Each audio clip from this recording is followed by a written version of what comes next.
A rare moment in the biography of all of us, as well as in the biography of Jawaharlal Nehru University. We are facing not only sunlight, we are also facing a deep crisis, a great journey from light to darkness has been inaugurated in last few years. And in this journey towards darkness, we have a lighthouse. And this lighthouse is Ravish Kumar. अंधेरे में जब कोई फंसता है तो उसी को पता है कि अंधेरे में मशाल का होना, रोशनी का होना कितनी राहत देता है। हम लोगों के लिए मीडिया की दुनिया में रवीश कुमार जी का होना पूरे हिंदुस्तान के लोगों के लिए सच के साथ चलने की एक कवायद होती थी। लेकिन हमको ये नहीं मालूम था कि ये टेलीविज़न के पर्दे पर आने वाले अंदर से इस हद तक ईमानदार होंगे, इस हद तक बगावती होंगे और इस हद तक बहादुर होंगे कि एक तरफ सारा ज़माना गाना गा रहा है क्रोनी कैपिटलिज्म का और दूसरी तरफ रवीश कुमार ने भरी थाली को लात मार के कहा तुम्हारी ऐसी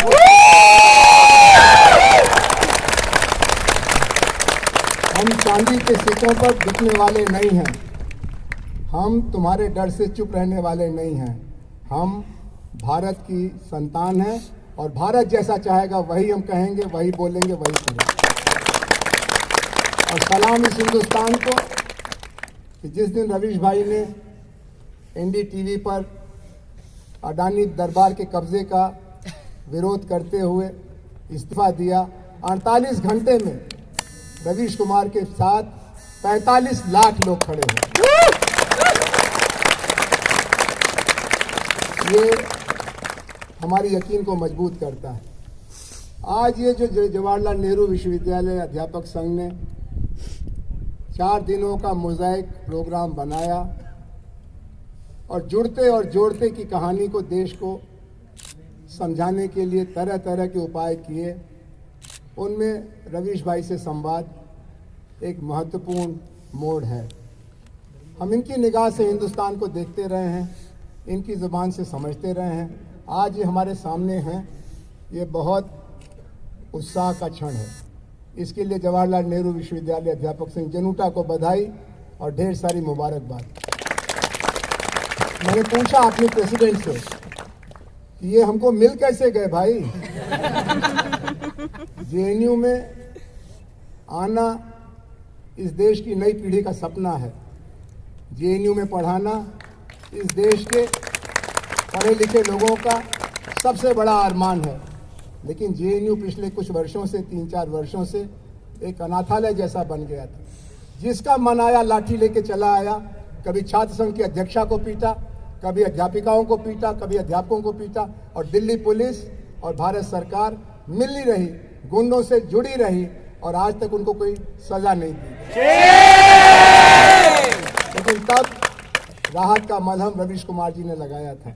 हम उसी एहसान को पूरे सम्मान के साथ आपको चुकाना चाहते हैं, क्योंकि मदद करने के लिए बहुत कम हाथ उठे थे, आवाज़ तो लोगों की निकली नहीं थी। हम लोगों ने ये सोचा है कि आज की ये जो अभी रवीश जी के साथ आमने सामने का समय है, कन्वर्सेशन है, इसको हम पहले शुरुआती आत्मवक्तव्य सेल्फ स्टेटमेंट जैसा 5 मिनट 7 मिनट का रखें और उसके बाद फिर रवीश जी से बातचीत की जाए। आप जानते हैं कि रवीश जी से सवाल पूछना बहुत कठिन काम है। ये सारे हिंदुस्तान की तरफ से सवाल पूछते रहे हैं और जिससे ये सवाल पूछते हैं उसकी घिघी बन जाती है। लेकिन आज ऊंट पहाड़ के नीचे आया है। मैं पिछले कई बरस में कई बार एनडीटीवी के स्टूडियो में इनके सवालों के सामने खड़ा रहता था और जब मुझे निमंत्रण मिला तो हमने कहा कोई चांस नहीं है कि मैं ना आऊँ। मैं बनारस से कल रात 12 बजे आया, मुझे लगा कि इनसे बात करने का मौका मेरे लिए सम्मान की बात तो है, जेएनयू के लिए सम्मान की बात है और जेएनयू पीए के लिए बहुत बड़े अभिमान की बात है। तो मैं आपकी तरफ से रवीश जी का स्वागत करते हुए इनसे निवेदन करता हूँ, आग्रह करता हूँ, I request him to make his opening remarks, how he looks at the situation today in collective terms as a nation and in personal terms as a person. By Ravish Kumar ji. बहुत बहुत शुक्रिया professor आनंद, बहुत बहुत शुक्रिया JNU अध्यापक संघ का, और बहुत ज़्यादा शुक्रिया आप सभी छात्रों का और शिक्षकों का जो इस धूप में बैठकर मुझे सुनने के लिए आए हैं, इस बातचीत को सुनने के लिए आए हैं। मैं जब आ रहा था तो जो आने की मानसिक प्रक्रिया से गुज़र रहा था और जिस प्रक्रिया से मुझे गुजारा जा रहा था उसके बारे में मैं थोड़ी टिप्पणी करना चाहता हूं, जिससे अंदाज़ा मिल सके कि देश के हालात क्या हैं और एक व्यक्ति की ज़िंदगी की परिस्थितियां क्या हैं। मैं आ तो रहा था उस व्यक्ति के नाम पर बने विश्वविद्यालय में, जिस व्यक्ति से आज तक किसी ने नहीं कहा कि तुमने अपना नाम नाना के नाम पर क्यों नहीं रखा। तो हमें नहीं मालूम कि नेहरू का नाम उनके नाना के नाम पर था या उनके दादा के नाम पर था, लेकिन नाम नेहरू था और जवाहरलाल नेहरू के नाम पर बने इस विश्वविद्यालय में मैं आया, जहां इतने शानदार छात्र पढ़ते हैं, जिसकी एक खूबी है कि दो लोग जेएनयू आते हैं, एक जो जेएनयू में आते हैं और एक जो जेएनयू नहीं आ पाते हैं। जो नहीं आ पाते हैं वो भी जब जेएनयू आते हैं तो जेएनयू के हो जाते हैं, और यहाँ आना अपने आप में डिग्री पाने के जैसा है। मेरी हमसफर दोस्त नैना कहा करती हैं कि बाहर तो तुम बोल लेते हो, वो फ्लूक में चल जाता होगा, लेकिन जेएनयू में बोलने जा रहे हो, थोड़ी तैयारी कर लो, यहाँ फ्लूक में नहीं चलेगा। लेकिन आज मैं तैयारी करके नहीं आया, तो आ रहा था तो जब लोगों को बताना शुरू किया कि मैं जेएनयू में जा रहा हूं, तो उन्होंने कहा कि अरे बताया नहीं, अकेले जा रहे हो। मैंने कहा हाँ मैं अकेले जा रहा हूं। और तो जेएनयू में अकेले जा रहे हो? मैंने कहा मैं तो 3 लोगों के गुजरात में भी अकेले जाता हूं। 2 लोगों का नाम आप जानते हैं, तीसरे का नाम आप नहीं जानते हैं, जिन्होंने आजकल एक ग्लोबल चैनल खरीदा है, गौतम अडानी का। ये इस देश की स्थिति है, ताकत है आपके पास, पैसा है और अब एक ग्लोबल चैनल नाम की एक दुकान है, लेकिन आपके बारे में जो दुनिया में चीजें छप रही हैं, आप उस ग्लोबल चैनल का कुछ नहीं कर पा रहे हैं। आप आए थे एक चैनल को प्रोपेगेंडा का हथियार बनाने के लिए, लेकिन जब आपके सामने सच्चाई की खबरें खड़ी हुई तो आप उसका इस्तेमाल अपने प्रोपेगेंडा के लिए भी नहीं कर पाए।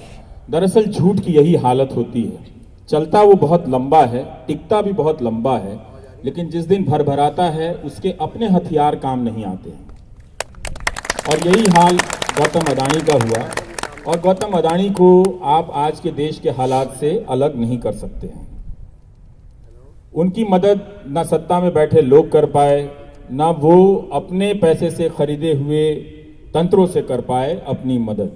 तो ये एक जेएनयू को लेकर, यहाँ आने को लेकर जिस तरह से लोगों के मन में, जो मेरे शुभचिंतक हैं, दोस्त हैं, उनके जहन में जब ये बात आने लगी कि वहाँ क्यों जा रहे हो, वहाँ किसी के साथ जाना चाहिए था, अकेले क्यों जा रहे हो, तो मैंने कहा कि भाई ठीक है, इस देश में धर्म की राजनीति हो रही है, लेकिन इसी धर्म ने हमें यह भी सिखाया कि किसी पर भी पीठ पीछे वार नहीं करते हैं और किसी अकेले पर हाथ नहीं लगाते हैं।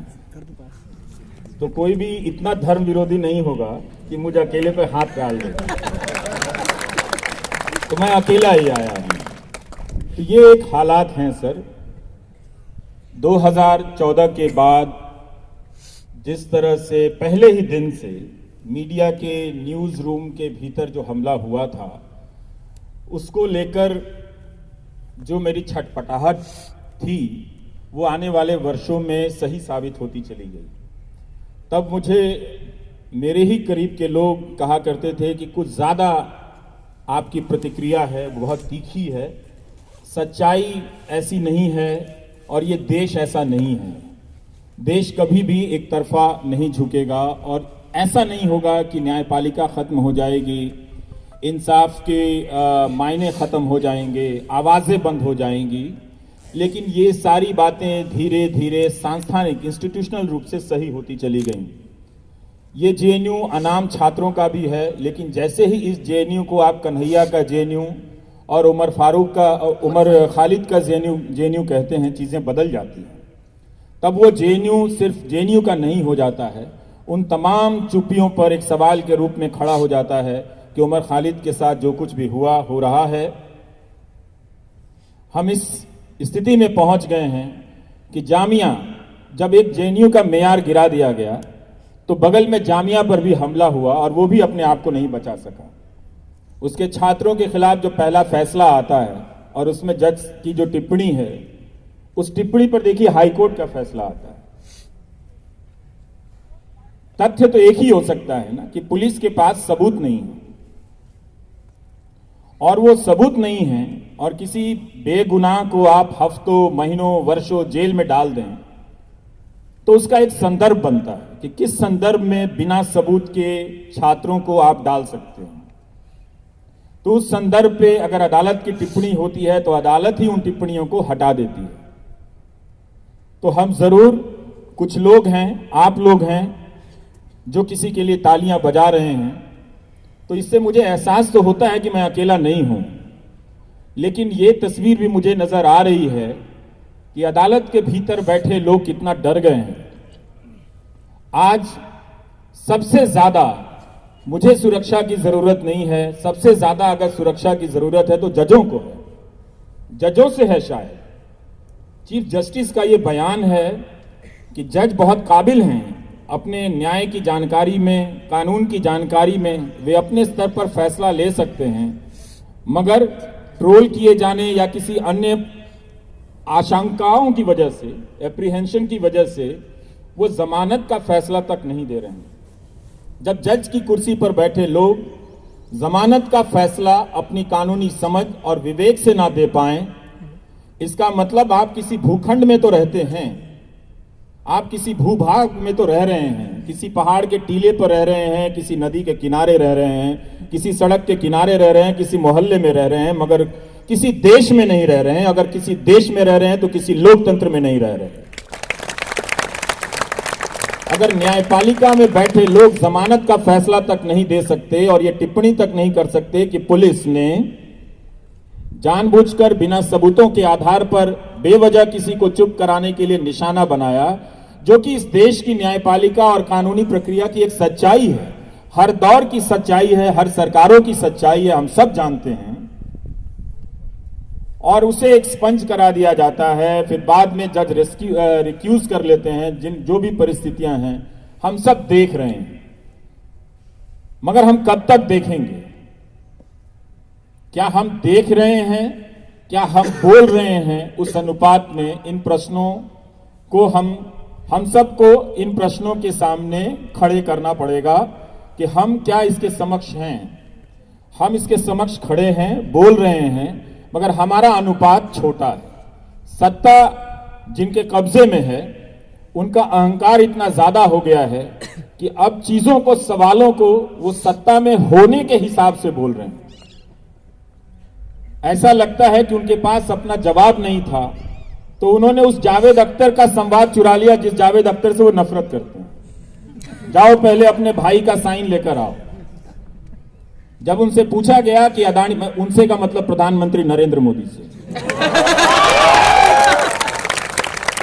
जब उनसे पूछा गया कि अदानी का क्या मामला है, इस तरह के आरोप क्या लग रहे हैं, तो उन्होंने क्या कहा? जाओ पहले उस आदमी का साइन लेकर आओ, जाओ पहले उस आदमी का साइन लेकर आओ। तो आप साइन ही लाते रह जाएंगे, जवाब नहीं मिलेगा। तो उन्होंने कहा कि जिन्हें सिलेंडर मिला है उससे होकर गुजरना पड़ेगा सवालों को, जिन्हें झोपड़ी मिली है, घर मिला है, उनसे आपके सवालों को होकर गुजरना पड़ेगा, जिन्हें हमने बिजली का कनेक्शन दिया है उनसे गुजरना पड़ेगा। तो उन सब का आप साइन लेकर आएंगे, तब आप अदानी के बारे में सवाल पूछ सकते हैं कि आपका अदानी से रिश्ता क्या है। तो हम इस मकाम पर खड़े हैं। बहुत अच्छी बात है कि इसी जेएनयू से चीज़ों को ध्वस्त करने की शुरुआत हुई थी, और जो हमला था वो एक लैंडमार्क है इस देश की राजनीति का। वो एक विश्वविद्यालय पर हमला नहीं था, क्योंकि जेएनयू जो है अभी भी एक साहस का केंद्र है, और ये आज भी जिन्होंने भी इसका आयोजन किया, इसकी इजाजत दी, वो सब हकदार हैं, और जिन्होंने शांतिपूर्ण तरीके से मुझे 10 मिनट बोलने दिया वो भी उसके हकदार हैं। क्योंकि मुझे लग रहा था आए तो सब लोग हैं, कुछ सेब लेकर आए होंगे, कुछ अंडे भी, तो मैं 2 तरह के रुमाल लेकर आया था, पर लगता है उसकी जरूरत नहीं पड़ेगी। पर यह अच्छी बात है कि उनमें भी धीरे धीरे आगे चलकर सुनने की सहनशीलता विकसित हुई, और ये सहनशीलता उनमें खुद से नहीं हुई, क्योंकि उन्हें जिस तरफ बहाया जा रहा था, वो अच्छे लोग थे, वो जरूर अलग धारा में सोचने के प्रशिक्षित लोग हैं, और अलग तरह की धाराओं में सोचने वाले लोग होने ही चाहिए। अगर नहीं हो तो फिर जेएनयू होने का कोई मतलब नहीं रह जाता है। तो उनका होना भी जेएनयू को समृद्ध करता था। लेकिन जिस तरह से नकाबपोश लोग यहाँ के हॉस्टलों में घुस आए और आज तक नहीं पकड़े गए, वाकई मुझे लग रहा था कि क्या मुझे भी मंकी कैप लेकर चलना चाहिए, कि बोल कर तो आऊं मगर किसी को पता ना चले कि रवीश आया था। तो वो अब नहीं है, चीजें बदल रही हैं। इसी तरह से चीजें खूबसूरत होती रहें, और जब हम कहें कि बागों में बहार है तो लोग भी कहें कि हाँ वाकई में बहार है, यहाँ आप आ सकते हैं, यहाँ पर आप बोल सकते हैं।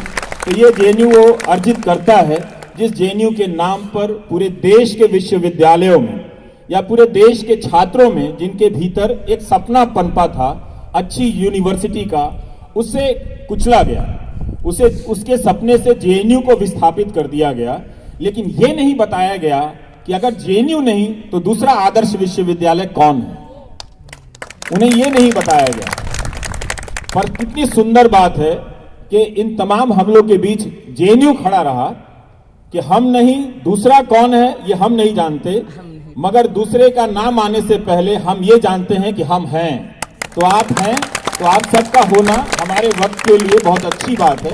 उस वक्त भी जो यहाँ के छात्र थे, उन्होंने रातों को जागकर उस हमले का मुकाबला किया था, वो सब इस इतिहास के विद्यार्थी हैं। वो सब गुमनाम होते हुए भी इस इतिहास में दर्ज किए जाएंगे। तमाम किताबों के बदल दिए जाने के बाद भी, तमाम बागों को उजाड़ दिए जाने के बाद भी, जब भी नए बाग लगाए जाएंगे उनके कुछ पेड़ उगाएंगे, और उन पेड़ों पर और उन पौधों पर उस तरह के फूल निकल आएंगे जो ऐसे हमलों के वक्त लोकतांत्रिक चरित्र का निर्वहन करेंगे और आकर सवाल करेंगे, गलत को गलत कह देंगे, और डंडा उठाकर गलत को सही कहने वालों को अपने तरीके से शर्मिंदा कर देंगे। तो ज्यादा मैं बोलना चाहूंगा, बोलता ही रहूंगा, वो अच्छी बात नहीं है। तो मैं प्रोफेसर आनंद को ये माइक सौंपता हूं कि वो सवाल करें, आप लोग भी सवाल करें, मुश्किल सवाल करें। जिन सवालों के जवाब मुझे नहीं देने होंगे, मैं कह दूंगा कि 9 करोड़ सिलेंडर जिन्हें मिले हैं उनसे पूछ कराइए, 11 करोड़ जिन्हें पानी का कनेक्शन मिला है उनसे पूछ कराइए, और मैं जावेद अख्तर को निजी रूप से उलाहना भेजूंगा कि आपने ऐसा डायलॉग क्यों लिखा कि जाओ पहले उस आदमी का साइन लेकर आओ। कम से कम प्रधानमंत्री को कॉपीराइट की फीस जावेद अख्तर को भिजवा देनी चाहिए। अगर इस देश में जावेद अख्तर ना हुए होते तो प्रधानमंत्री अदानी को संसद में खड़े होकर डिफेंड नहीं कर पाते। तो आपको और हम सबको इस बात के लिए शुक्रगुजार होना चाहिए कि कम से कम मेरे आने से पहले जावेद अख्तर इस दुनिया में आ गए थे, और वो फिल्मों में आ गए थे। अच्छी बात ये हुई कि फिल्मों में वो डायलॉग लिख रहे थे कि भाई जाकर पहले उस आदमी का साइन लेकर आओ। तो मुश्किल सवालों के जवाब के लिए मैं आपको ये काम दे दूंगा कि आप साइन लेकर आएं और लाते रहें, तब तक मैं अपने घर चला जाऊंगा। साथियों, रवीश जी ने जो हमको सच बताया है, उससे ये साफ समझ में आ गया है कि हिंदुस्तान इस समय 3 खेमे में बट गया है। एक खेमा भक्तों का है, और उन भक्तों के होने के बावजूद अडानी के प्रसंग पर लोकसभा में भारत का प्रधानमंत्री जैसा बौखला के अपनी छाती पीट रहा था, हमें लगा कोई पागल गोरिल्ला हिंदुस्तान की संसद में घुस आया है। छाती पीटने से सच नहीं पिटेगा, झूठ सामने आएगा। आ रहा होगा एक और। दूसरी दुनिया बन रही है धीरे धीरे बागियों की। एक ही में लिख दो दोनों। बागियों का सरताज, बागियों का सरदार रवीश कुमार और बागियों का विश्वविद्यालय जवाहरलाल नेहरू विश्वविद्यालय। लेकिन सच कहना अगर बगावत है हम बागी से तो समझो हम भी बागी हैं। सच कहना अगर बगावत है तो समझो हम भी बगावत कर चुके, समझो हम भी। बागी हैं। अब ये बागी लोग बढ़ रहे हैं, बिहार में बढ़ गए, सरकार पलट गई, वो इधर आ गए। पंजाब में अकाली दल ने कहा बहुत हो गया, हमारी तुम्हारी नहीं निभेगी। शिवसेना ने महाराष्ट्र में कहा बदलाव का माहौल बन रहा है। लेकिन एक तीसरा हिस्सा है जो दाएं बाएं देख के चलना चाहता है। ऐसे लोग मध्यस्थ हैं, इनको इतिहास मौका दोबारा सुधरने का नहीं देगा, अपराधियों की श्रेणी में गिने जाएंगे। लेकिन ऐसा ही कभी आज से कई सौ साल पहले हुआ था और एक उस समय के समझदार ने, भाई रवीश जी के पुरखे ने, दो लाइनें लिखी। सुखिया सब संसार है, खाए और सोए। सुखिया सब संसार है, खाए और सोए। दुखिया दास कबीर है, जागे और रोए। दुखिया दास कबीर है, जागे और रोए। हम सब जो यहाँ बैठे हैं वो कबीर की उस विरासत की जिम्मेदार हैं और जो हालात हैं उसमें ये दिखाई पड़ रहा है कि ये गलत कहा गया कि लोकतंत्र चार खंभों पर बनी इमारत है। लेजिस्लेचर, एग्जीक्यूटिव, जुडिशियरी और मीडिया। इन चार खंभों के अलावा तीन खंभे और भी हैं जो दिखाई नहीं पड़ते हैं और उन तीन खंभों में से कई खंभे कमजोर हो गए।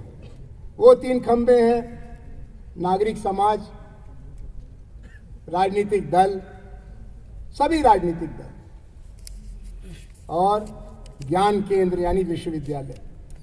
रवीश कुमार जी, जैसे आपने मीडिया के खंभे पर हुए हमले का मुकाबला करते हुए देश को एक नई शब्दावली दी और कहा मीडिया दो तरह का है, एक गोदी मीडिया है और दूसरा जन संचार के माध्यम है, वैसे ही जवाहरलाल नेहरू विश्वविद्यालय ने बताया दो तरह के विश्वविद्यालय हैं। एक जहां राग दरबारी बज रहा है, जी हां जी हां जी हां, और दूसरी जगह सवाल पूछे जा रहे हैं कि ये क्यों हो रहा है और इसका इलाज क्या है। जवाहरलाल नेहरू विश्वविद्यालय उस सातवें खंभे में सवाल पूछने वाली जगह है और आपने निमंत्रण दिया है हमको कि सवाल पूछो।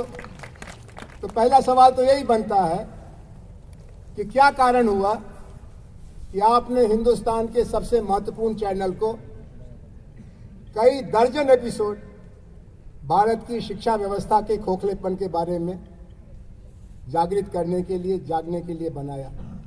ये शिक्षा की आपके हिसाब से क्या तस्वीर है और इस तस्वीर को बेहतर बनाने के लिए आपकी निगाह में क्या करना चाहिए? भाई रवीश कुमार जी। शुक्रिया। हम सब, इस देश का एक दुर्भाग्य है कि ज़्यादातर लोगों को आप कई पीढ़ी के लोगों से पूछें कि आपके नज़र में अच्छी यूनिवर्सिटी क्या है, तो उनके पास कोई जवाब नहीं है, उनके पास कोई उदाहरण नहीं। कई पीढ़ी, आज की पीढ़ी से भी, हमसे पहले की पीढ़ी से भी, उनसे पहले की भी पीढ़ी से, तो वो दो तीन जवाबों के बाद ख़त्म हो जाता है कि अगर आप IIT नहीं गए हैं, अगर आप JNU नहीं गए हैं। लेकिन देश में और भी कई सैकड़ों विश्वविद्यालय हैं। तो मुझे बार बार, जब 2014 के बाद नौजवान बहुत हमलावर हो गए, कहीं भी दौड़ पड़ते थे, दौड़ाने लग जाते थे, तो मुझे लगता था कि यही इन लड़कों में ये दुर्गुण कहाँ से आ गया। मतलब ठीक है, हर समय के नेता जनता को अलग तरीके से बांधने हाँकने की कोशिश करते हैं, पर ये तो एक नेता के लिए पूरी जनता मुझे ही दौड़ाए जा रही है। तो बार बार मैं इसे समझने की कोशिश कर रहा था और जो हजारों व्हाट्सएप मैसेजेस आ रहे थे उन सबको पढ़ते हुए लगा कि ये क्लिक क्यों कर रहा है, इसको लिखने वाला कौन है। तो मैं एक निष्कर्ष पर पहुंचा कि जो लिखने वाला है वो बहुत ही हाई क्वालिटी के ट्रेंड लोग हैं जो व्हाट्सएप लिख रहे थे, जिनका आप जैसे लोगों की बिरादरी के लोग मजाक उड़ा रहे थे। पर मैं उनकी उस भाषा का, उस कंस्ट्रक्ट को बहुत गौर से देख रहा था कि इसके पीछे बहुत ही प्रबुद्ध लोगों का दिमाग है और बहुत ही हाई एंड लेवल पे जाके किया, मतलब आपके ही स्किल का कोई प्रोफेसर, आपके ही स्किल का कोई स्टूडेंट या आपके ही स्किल का कोई रिसर्चर ये काम कर रहा था, जो एक झूठ को इस तरह से, ऐतिहासिक झूठ को, धार्मिक झूठ को इस तरह से कंस्ट्रक्ट कर रहा था कि उन लोगों को लग रहा था कि पहली बार उन्हें नॉलेज मिला है। तब बात मुझे समझ में आई कि ज्ञान का अंतर या ज्ञान की असमानता इस देश में आर्थिक असमानता से भी ज्यादा है।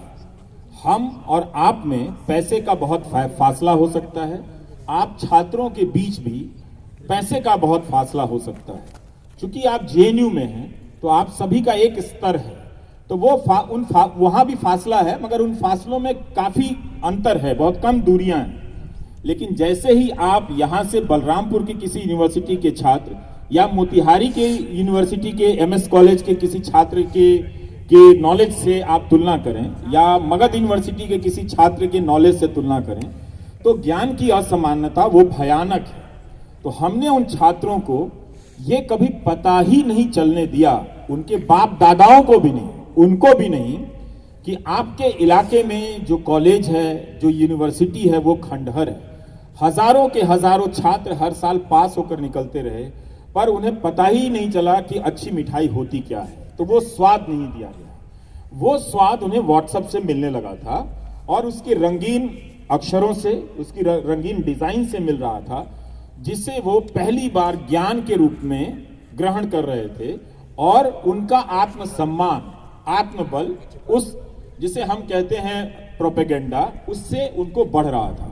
तो वो एक नॉलेज के रूप में रिसीव कर रहे थे, ग्रहण कर रहे थे, जिस तरह से आप अपने क्लास में अपने प्रोफेसर की बातों को नॉलेज के रूप में रिसीव करते हैं। और ये वही हुआ जिससे वो आक्रामक होते चले गए। जिस तरह से आप अपनी समझ को, आप अपने नॉलेज को प्रोटेक्ट करते हैं, गार्ड करते हैं, और आप अपने इथोस को गार्ड करते हैं, जिसके खिलाफ खड़े हो जाते हैं कि ये एक हमला है, उस तरह से उन नौजवानों को लगा कि ये हमारे इथोस पर कोई हमला कर रहा है। राजनीतिक रूप से वो आसान हो गया व्हाट्सएप के प्रसार के बाद कि वो इसके रक्षक बनकर किसी एक या दो व्यक्तियों को ट्रोल करें, पकड़ें। उसमें पैसे भी लगाए गए, पैसा भी खर्च किया गया। बहुत सारे लोकल स्तर पर गांधी के हत्यारों का महिमा मंडन हुआ। वो बिल्कुल जो उसकी लिखावट है, जो उसकी पेशगी है उस पूरे महिमा मंडन की, वो बहुत ही शानदार लेखों की तरह है। वो एक अजीब अजीब तरह के संदर्भों के साथ है, उनका कोई मुकाबला नहीं कर रहा था। तो मुझे लगा कि ये बताना बहुत जरूरी है कि आपको जिंदगी में कुछ मिला हो या ना मिला हो, मिलेगा या ना मिलेगा, लेकिन ये बात तय है कि आपको यूनिवर्सिटी नहीं मिली है। और जब देखने लगा तो पता चला कि कोई 3 साल से फंसा है, कोई 5 साल से फंसा है। किसी क्लास में, एक जिले के कॉलेज में करीब करीब 5000 छात्र छात्राएं हिस्ट्री में एडमिशन उन्होंने लिया है, लेकिन कोई टीचर नहीं है पढ़ाने के लिए। तो 5000 छात्र इतिहास के विद्यार्थी होकर भी इतिहास के एक शिक्षक के बगैर गुजर रहे हैं। वैसे जेएनयू में भी शिक्षक नहीं होंगे इतिहास डिपार्टमेंट में, पूरे तो नहीं होंगे, कुछ खाली होंगे। जब यहां ये हाल है तो उस ज्ञान की असमानता पर किसी का ध्यान नहीं था। और जब मैं जीएन देवी को पढ़ रहा था तो उसमें एक बात मेरे दिमाग में खटक गई। उनका यह कहना था कि भारत के विश्वविद्यालयों ने बहुत ज्यादा प्रगतिशीलता वैज्ञानिक सोच में या अन्वेषण में, इनोवेशन में इसलिए नहीं दिखाई कि क्लास के भीतर एक ही तरह का क्लास पहुंचने लगा। जो भारत की गरीबी थी वो उन जिलों के नौजवानों को उन घटिया कॉलेजों से भी वंचित कर रही थी। वो इतने गरीब हो गए कि वो रजिस्ट्रेशन कराने की औपचारिकता पूरी करने के लायक भी नहीं थे, तो वो वहां से बाहर हो गए और माइग्रेशन में चले गए। तो एक तरह से ये वर्ग कौन था? ये वर्ग था अनुसूचित जाति का, जनजाति का और पिछड़ों का। तो ये एक बड़ा वर्ग जो अपनी गरीबी, अपने सामाजिक पृष्ठभूमि से क्लास में आता और अपनी सहज बौद्धिकता से, अपनी नैसर्गिकता से क्लास को समृद्ध कर देता। और कुछ संभ्रांत घरों के बच्चे भी होते, तो इस तरह का अनुपात अगर क्लास में बैठता तो वो भी इनसे सीखता और ये भी इनसे सीखते, तो क्लास के भीतर चैलेंज खत्म हो गया नॉलेज का। तो ये चीज मैं देख रहा था, तो मुझे लगा कि ये इस वक्त की सबसे बड़ी जरूरत है इस पर बात करना। जब नौजवान आने लगे तो कहते थे कि हम चाहते हैं कि आप मुझ पे, हमारी यूनिवर्सिटी पे फोकस करें, पर हम मोदी समर्थक हैं और रहेंगे। तो हमने कहा आप जीवन भर रहें, मुझे उससे कोई समस्या नहीं है। अगर आपने राजनीतिक शादी कर ली है, आप निभाइए, मुझे उससे कोई समस्या नहीं है। आप मुझे बताइए कि अगर मैं ये बात उठाऊं तो क्या आप नहीं चाहेंगे? तो उन्होंने कहा नहीं, हम चाहते हैं कि हमें अच्छा शिक्षक मिले, हम चाहते हैं हमें अच्छी किताब मिले। तो उससे एक प्रेरणा मिली। उसके बदले में फीस मुझे भी दी गई कि वो नौजवान मोदी समर्थक बने रहे, पर उन्होंने मुझे गालियां देनी बंद कर दी या कम कर दी। तो वो एक अच्छा ट्रेड ऑफ था दोनों के बीच में, और इसका एक फायदा तो हुआ। कई जगह सत्रों में करेक्शन आया, कई जगह शिक्षक बहाल किए गए, और कई जगह वाइस चांसलर ने भी माना कि हाँ ये एक बड़ी समस्या है। और कई जगहों पर आरएसएस के लोग हों या मोदी समर्थक लोग हों, उन्होंने भी इसे स्वीकार किया कि अगर हम किसी भी प्रकार का भारत चाहते हैं तो उस भारत में अच्छी शिक्षा व्यवस्था तो होनी ही चाहिए। ये और बात है कि वो कर नहीं पा रहे हैं, उनके बस की बात नहीं है, लेकिन उन्होंने इसे बुनियादी समस्या के रूप में स्वीकार किया। तो इसका फायदा ये हुआ कि ये सबके लिए था और सबने इसे अलग अलग रूप से देखा, तो उस ताकत से मैं करता चला गया। शिक्षा का जो चेहरा है आपने दिखाया, आपने बेरोजगारी के सवाल को भी बहुत हमदर्दी से देखा। अक्सर हम बेरोजगार नौजवानों को दोष देते हैं, तुमने पढ़ाई अच्छी नहीं की तो तुमको नौकरी कैसे मिलेगी, या अगर पढ़ाई अच्छी की है तो कहते हैं कि तुम्हारे बाप के पास इतना पैसा नहीं है कि लक्ष्मी पूजा कर सके तो नौकरी कैसे मिलेगी, या कहते हैं कि तुम्हारी भाषा अच्छी नहीं है, तुम मम्मी डैडी कल्चर से नहीं आए और नौकरी बड़ी चाहते हो। आपने इन सब सवालों को परे करके जॉबलेस ग्रोथ का सच सामने रखा। अभी जो बजट आया है उसके बारे में फिर दावा किया जा रहा है कि जॉब बूम होने वाली है और थोड़ा सा इंतजार और करो। आप इस धोखे के बारे में अन्य लोगों से अलग क्यों लिखते हैं या क्यों कहते हैं? क्योंकि मुझे उनके ही समर्थक आकर बताते हैं कि उनकी हालत खराब है और वो ये भी बताते हैं कि वो पाला नहीं बदल सकते। मैं उनसे पूछता हूं मैं क्या करूं, मैं भी बदल लूं पाला? तो कहते नहीं, आप उधर ही रहो, आप बोलते हो तो हमारा काम हो जाता है। और ये सच बात है कि वो आते हैं। देखिए, इस तमाम दावों के बीच में ये तो सरकार का ही आंकड़ा है कि 25,000 रुपया आप महीना का कमा लें तो चोटी के 10% लोगों में आ जाते हैं। तो ये तो समृद्ध भारत नहीं हुआ। सरकार का ही आंकड़ा है कि 10,000 रुपया महीना कमाना इस देश में कितना मुश्किल है। जो ज्यादातर नई नौकरियां दिख रही हैं वो डिलीवरी बॉयज की दिख रही हैं, पर उनकी सामाजिक सुरक्षा कितनी खराब है। आप उनको देखिए कि वो कम पैसे में दिन रात, उस वक्त में जब सड़क पर बाइक चलाने के लिए जगह नहीं है, उसी जैम के भीतर में उनके लिए एक रोजगार आया है जो डिलीवरी कर रहे हैं, घरों में भाग रहे हैं, हाँफ रहे हैं, लेकिन महीने का 10,000 या 20,000 रुपया भी नहीं कमा पा रहे हैं। तो ये जॉब क्रिएट किया है इन्होंने इनकी आर्थिक नीतियों में। ये इन्होंने, अगर इनकी जगह कांग्रेस होती तो हम दावे के साथ नहीं कह सकते कि इससे अलग आर्थिक सृजन होता, इकोनॉमिक क्रिएटिविटी होती, क्योंकि एक ही आर्थिक नीतियों के खानदान से दोनों आते हैं। अब दावा किया जा रहा है कि वहां सोच बदल रही है कांग्रेस में और वो इन चीजों की आलोचना कर रहे हैं, पर अभी भी साफ साफ देखना बाकी है कि इन आर्थिक नीतियों का विकल्प वो क्या पेश करते हैं। करना पड़ेगा उनको लिखित दस्तावेज के रूप में। लेकिन दोनों पार्टियों ने रिटन तरीके से अपने इकोनॉमिक एजेंडे को साफ साफ नहीं किया। उसमें दावे हैं, कभी वो 2047 पर चले जाते हैं, कभी वो 21वीं सदी के खत्म हो जाने के डेडलाइन पर चले जाते हैं। हर साल वो डेडलाइन बढ़ाते हैं, हर साल उनकी ट्रिलियन इकोनॉमी के दावे बढ़ते चले जाते हैं, और हर साल वो जो उनके पास दिखाने के लिए कुछ होता नहीं तरक्की के नाम पे। तो यही दिखाते हैं कि $1 बिलियन का निवेश आया, पर ये नहीं बता पाते कि अदानी की कंपनी में जो निवेश आया वो मॉरिशस से कैसे आ गया, आया कि नहीं आया। तो जो आर्थिक नीतियां हैं वो जरूर कुछ घरानों के लिए समृद्धि देने वाली हैं, पहले से भी चली आ रही हैं। हमको उन नीतियों की निरंतरता को तोड़ने की जरूरत है, क्योंकि उन नीतियों को बहुत साल दे दिए गए। हर दौर की सरकार में, कांग्रेस की सरकार में भी और बीजेपी की भी सरकार में करीब करीब 20-20 साल दे दिए गए। अगर आप वाजपेयी सरकार का भी मिला लें, मोदी सरकार का भी मिला लें, तो दोनों तरफ 15 से 20 साल का मिला के कोई 90 से लेकर अब तक कोई 30 साल से ज्यादा का वक्त दे दिया गया। और इस वक्त उन नीतियों से जरूर समाज में कुछ समृद्धि आई है, कुछ बढ़ोतरी हुई है, लेकिन अंत में जाकर यही दिखता है कि कोई 25,000 रुपया भी कमा नहीं पाता है। तो इन चीजों की बात आप कैसे करेंगे? अब मुश्किल यह है कि इन चीजों की बात करना भी सरकार के खिलाफ बात करना हो गया।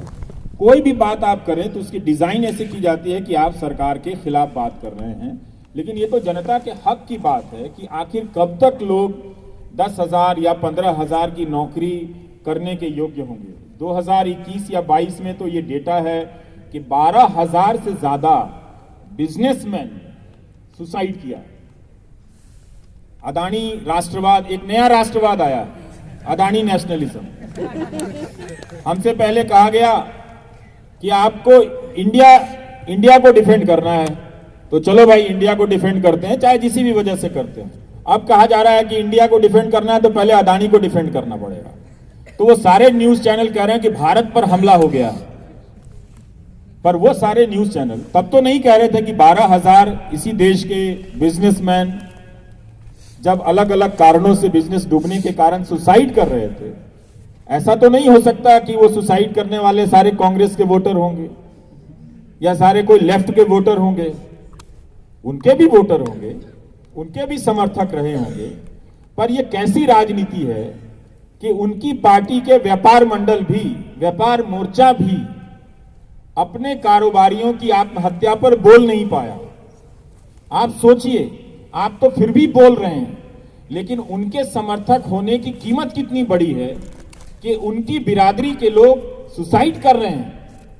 और कोई भी इस देश में बिजनेसमैन या बिजनेस का कोई भी संगठन ये बात कहने की हिम्मत नहीं रखता है कि इतने सारे व्यापारी, अगर आपकी नीतियां हैं 20 लाख करोड़ के लोन का ऐलान किया गया था कोरोना के समय, वो लोन किसको गया, कहां गया, कैसे बटा कि ये 12,000 लोगों को सुसाइड करनी पड़ी। तो आप अपनी बिरादरी के, अपने संगठन के सदस्यों के प्रति भी ईमानदार नहीं हो पाते हैं, उनके मरने पर भी आवाज नहीं उठा पाते हैं। तो ऐसा लोकतंत्र तो क्यों चाहिए? और इस लोकतंत्र का क्या करना है फिर? ये तो ये लोकतंत्र नहीं है ना कि आप उनके सपोर्टर हैं, उनके लिए चंदा जुटाते हैं, मगर आपका साथी, उसको लोन नहीं मिला और वो सुसाइड करता, आप बोल नहीं पाते हैं, और फिर आपको अदानी के लिए झंडा लेकर निकलना पड़ता है, जो अदानी और जिनका जो साम्राज्य है एक दिन आपके ही बिजनेस को निकलने वाला है। इसका मतलब है कि इस देश में जो सबसे ज्यादा जरूरी है लोगों को बताना कि नेशनलिज्म है क्या, और जो भी नेशनलिज्म का रूप होगा, कम से कम किसी भी नेशनलिज्म की परिभाषा में ये फिट नहीं बैठता है कि आप गौतम अदानी को डिफेंड करने जाए। किसी भी नेशनलिज्म की परिभाषा में नहीं फिट बैठता है। आप नेशनलिज्म की परिभाषा से उससे प्रेरित होकर उद्योग धंधे स्थापित कर सकते हैं। इतिहास में लोगों ने किया है, नए नए ब्रांड बनाए हैं, और वो सारे ब्रांड देश और देश के राष्ट्रवाद की पहचान भी बने हैं। लेकिन गौतम अदानी कहीं से भी इस देश की पहचान नहीं है। एक छोटी सी रिपोर्ट से आप देखिए उनका साम्राज्य ढह गया, एक छोटी सी रिपोर्ट से ना। वरना तो भारत में अगर कोई पत्रकार लिख दे तो मानहानि कर देते थे। मैं तो सोच रहा था कि अदानी मानहानि एंटरप्राइजेस कंपनी का नाम बनाएंगे ही अलग। अब अगर इन्हें अगर मानहानि करनी होगी तो एक कंपनी बनानी होगी, एक सीईओ मानहानि, सीईओ डिफेमेशन रखना होगा, जो तमाम तरह के पत्रकारों को मानहानि के दायरे में लाता रहेगा, केस करता रहेगा। तो हम सबको इन सब आर्थिक असमानताओं को और ज्ञान की असमानता हो। ज्ञान की असमानता को मुझे लगता है कि सबसे ऊपर रखने की जरूरत है। उसके बाद आर्थिक असमानता है और उसके साथ साथ सामाजिक असमानता भी है, वो उस आर्थिक असमानता के दायरे में है। लेकिन ज्ञान की असमानता के मारे तो हमारे वही लोग ज्यादा हैं जो सामाजिक असमानता का दंश झेल रहे हैं। तो इन तीनों असमानताओं की पहचान करें और कोई रास्ता निकालें। आपने बहुत बड़ी भूल को सामने रखा है कि हमने आज़ादी के बाद जो सबसे आखिरी कतारों में थे उनकी ज्ञान शक्ति का विस्तार करने की उपेक्षा की और शिक्षा को हमने धीरे धीरे कुछ सीमित तबकों की ताकत का आधार बना दिया। अभी आपने राष्ट्र की कल्पना की बात की, कई सवाल आए हैं कि आपके हिसाब से सेकुलर मुल्क क्या है। इसमें एक सवाल जो सबसे दूरी से आया है वो ये कि sir, do you think new secularism is equal to anti Hindu? Why if Hindu majority nation which has always given space to all religions raises its voice against Gujarat train Kashmir is equal to Islamophobia? तो आपकी निगाह में एक secular मुल्क के क्या मायने हैं और उसमें विभिन्न धर्मों, विशेष तौर पर हिंदू धर्म के अनुयायियों के बारे में जब कभी कोई खराब बातें होती हैं तो उसके बारे में क्या दृष्टिकोण रखना चाहिए? असल में आप लोगों ने जो काम किया है वो ये कि रवीश कुमार जी की अगली किताब के लिए अलग अलग चैप्टर के लिए सवाल दे दिए। ये 100 सवाल करीब आ गए हैं। उनमें से कुछ सवाल आर्थिक हैं जो अभी जिक्र हुआ, कुछ शिक्षा से जुड़े थे, कुछ राजनीतिक हैं जो अभी हमने उनके सामने रखा, कुछ मीडिया के बारे में भी हैं और कुछ निहायत व्यक्तिगत भी हैं। तो अगले समय में, क्योंकि हम चाहेंगे कि रवीश जी बिना हमारे बीच की टिप्पणी के बोले, तो एक टुकड़ा ये अभी भारत की राजनीति और राष्ट्र निर्माण की रणनीति के बारे में, इसके बाद मीडिया कल्चर के बारे में और इसके बाद इनकी पर्सनल जो ट्रेजेक्ट्री बन रही है उसमें इनको साहस कहाँ से मिल रहा है, उसमें ये तन के खड़े क्यों हैं, ये झुक के चल क्यों नहीं रहे हैं, ये रेंग क्यों नहीं रहे हैं, ये उनका चप्पल अपने सिर पर लेके घूम क्यों नहीं रहे हैं, ये सवाल हमें इससे तो हमने आपसे पूछा कि बहुत सारे सवाल आए हैं इस सवाल के बारे में कि सेकुलर मुल्क कैसा होना चाहिए और भारत में जो धार्मिक विविधता है उसमें क्या सेकुलरिज्म और बीइंग एंटी हिंदू एक दूसरे के करीब आ गया। बहुत अच्छा सवाल है, सब सवाल ही अच्छे हैं, लेकिन मुझे वो अच्छा लग रहा है जो लोग पेड़ के नीचे खड़े होकर सुन रहे हैं, क्योंकि मैंने ज़्यादातर रैलियों को पेड़ के नीचे ही खड़े होकर सुना है।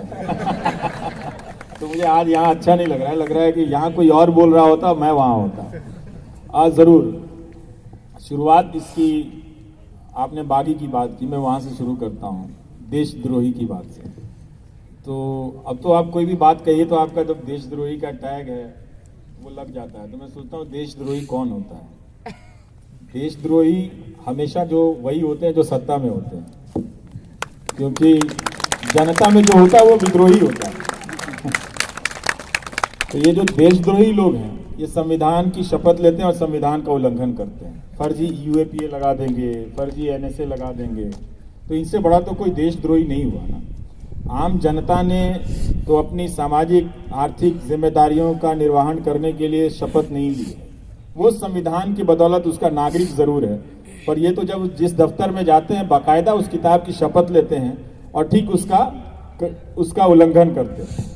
तो जो स्कोप देशद्रोही होने का है वो पावर में बैठे लोगों का ज्यादा है। जनता में ज्यादा से ज्यादा लोग विद्रोही हो सकते हैं, है कि नहीं सर? अब रही बात कि भारत में जो नागरिकता और उसकी अवधारणा को आम जनों के बीच में ठीक से नहीं समझा गया, उस पर बहुत ज्यादा बहस नहीं हुई भी तो आज के दौर में इतना जब संचार विकसित नहीं था तो जनता के बीच नहीं हुई। तो जनता ने उस नागरिकता को अपने तरीके से समझा और बहुत खूबसूरत तरीके से समझा। लेकिन जब ये संचार के साधन माध्यम जब आए, तरह तरह का मीडिया जब आया, नाम उसका मीडिया हुआ और उसमें से मीडिया का काम ही गायब हो गया। तो जो संवैधानिक कॉन्स्टिट्यूशनल सिटीजनरी होनी चाहिए थी, उसके जगह एक धार्मिक नागरिकता खड़ी करने की कोशिश की गई। और उसके साथ साथ धार्मिक नागरिकता आप हिंदू नागरिकता कह सकते हैं। और अब उस तरह से अब किताबें भी लिखी जा रही हैं इस तरह के थीम पर। आज ही मैं किसी किताब का टाइटल देख रहा था। तो एक धार्मिक नागरिकता खड़ी करने की कोशिश की गई और इस नागरिकता का जो आधार था उसमें सूचना गायब था। सूचना थी नहीं। सूचना, हम सब ज्यादातर लोग इस देश में सूचना विहीन नागरिकता जीते हैं। ज्यादातर लोग अखबार और टेलीविजन या किसी भी प्रकार की सूचना से, ईमानदार सूचना से दूर रहे, लंबे समय तक दूर रहे। उनके पास इंस्टीट्यूशंस के भीतर जो खराबियां आ रही हैं, उन खराबियों की जानकारी जो पहुंचती थी उसके माध्यम राजनीतिक दल ही थे, विरोधी दल थे, विपक्ष के दल थे, उससे ज्यादा पहुंचा करती थी कि इंदिरा गांधी ने क्या किया या किसी दूसरे प्रधानमंत्री ने इन इंस्टीट्यूशंस का क्या किया है। तो सबसे पहले विपक्ष पर हमला किया गया। आपके भीतर से विपक्ष के होने की संभावना समाप्त कर दी गई। इंफॉर्मेशन को करप्ट कर दिया गया सर। जब इंफॉर्मेशन करप्ट हो जाए तो और आपके पास इंफॉर्मेशन ना हो तो आप नागरिक हो सकते हैं कहलाने के लिए, पर नागरिकता का जो धर्म होता है उसे निभाने के लिए आप इक्विप्ड नहीं होते हैं, उससे लैस नहीं होते हैं। तो एक धार्मिक नागरिकता थोपी गई जिसे आप हिंदू नागरिकता के तौर पर देख सकते हैं। राजनीति में धर्म का आना, कई लोग कहते हैं कि हमारा देश कई तरह के धर्मों का देश है और राजनीति को, सामाजिक आचार व्यवहार को आप धर्म से अलग नहीं कर सकते, बिल्कुल नहीं कर सकते हैं। नेता धार्मिक समारोहों में आते जाते रहेंगे, चाहे वो व्यक्तिगत रूप से जाएं या राजनीतिक रूप से जाएं या उनका जो भी करें। लेकिन मेरी अपनी समझ है कि राजनीति में जब धर्म आता है तो वो राजनीति में अधर्म पैदा करता है। राजनीति में जब धर्म आता है तो धर्म की राजनीति करने वालों के बीच वो साहस खत्म कर देता है, सत्य को सुनने की साहस खत्म कर देता है। धर्म की दुकान या धर्म का अस्तित्व या धर्म का महात्म्य, इंपॉर्टेंस जो है, रेलेवेंस जो है, इस बात पर है कि आप कुछ एथिकल कोड का पालन करेंगे। कोई भी रिलीजन इस बात का दावा करता है कि वो एक सर्टेन एथिकल कोड में विश्वास करता है, इसलिए वो धर्म के अनुयायियों को ये कहता है कि तुम झूठ मत बोलो, तुम सच बोलो। लेकिन यहां तो लोग गीता पर हाथ रखकर ही झूठ बोल रहे होते हैं और उस ऊपर से गीता जयंती भी मना रहे होते हैं। और अगर आप सच बोलें तो आपका जो प्लेटफॉर्म है, जिस कुर्सी पर हम दोनों बैठे हैं, पता नहीं कौन खरीद के ले जाए, तो वो भी गायब हो जाता है। तो एक ऐसे देश में जब धर्म की स्थापना राजनीति में या मुल्क के चरित्र के रूप में की जाए तो थोड़ा संदेह से देखना चाहिए। सेकुलर मुल्क वो मुल्क होता है जहां पर संविधान की बुनियादी समझ ज्यादा से ज्यादा हो। हम सेकुलर मुल्क थे, अभी भी हैं, उसे बदलने की बहुत कोशिशें की जाती हैं, कर भी चुके हैं बहुत हद तक, मगर उसकी आत्मा, उसके बीज अभी खत्म नहीं हुए हैं। लेकिन होता यह है कि संविधान की समझ इतनी कमजोर है लोगों में, उसके प्रति निष्ठा इतनी, उसे कमजोर इसलिए कहेंगे कि जानकारियां कम है। बहुत सारे लोग इस देश में मिल जाएंगे जिन्होंने संविधान की किताब नहीं देखी। वो तो भला हो बहुजन मूवमेंट का कि बीएसपी की रैलियों से लेकर अंबेडकर जयंती की रैलियों में संविधान की कॉपी बिका करती है। आप और भी कोई, और ये मुझे लगता है मैं दुनिया के हर देश में नहीं गया हूं, पर मेरा अपना मानना है, हो सकता है कि गलत भी हूं, मेरा अपना मानना है कि भारत ही एक अजूबा देश है जहां पर किसी भी वजह से, डॉक्टर अंबेडकर की वजह से ही सही, संविधान की कॉपी किसी की जयंती के नाम पर हो रहे मेले में बेची जाती है। लोग संविधान को गीत के रूप में गाते हैं और उनके गीतों में जो भीम गीत है, जो अंबेडकर के गीत हैं, जो मराठी में ज्यादा लोकप्रिय हैं और भी दूसरी भाषाओं में होंगे ही, उसमें संविधान का जो थीम है वो ज्यादा है। तो उस देश में भी अगर ये ना होता तो बहुत सारे लोग संविधान की किताब या कॉपी का दर्शन तक नहीं किए होते।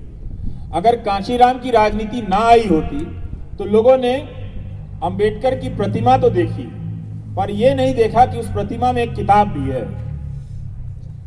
उस किताब के बगैर बहुत कम अंबेडकर की मूर्तियां लगाई गई।